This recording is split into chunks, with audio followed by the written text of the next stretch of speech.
Good evening, ladies and gentlemen, and thank you so much for coming out tonight. Special thanks to Bob and Elizabeth, and I'll thank the musicians properly later, all of whom who are giving their time for free tonight, which is great of them. So the idea of Fitzfest, I've lived in Fitzrovia, which funnily enough is about a minute's walk that way, is where the borders start. That way, that's right, that way.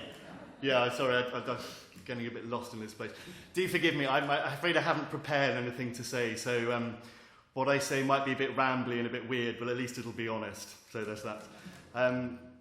So I've lived in Fitzrovia for about 12 years. It's an area of London that I really love, and an area that I've seen change dramatically in the last few years that I've lived there. It's got a really kind of a real community spirit at its heart.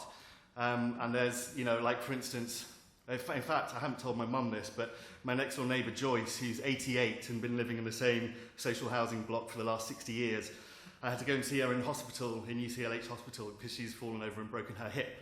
But there is a real strong sense of community there. And so what's nice about the area also is because it's historically quite an inexpensive place to live. And so luckily, from my point of view, lots of artists and writers and musicians have made their homes there, including Weber, Mendelssohn, Mozart, Dylan Thomas, George Orwell, all these wonderful people. And it's got a very bohemian spirit to it.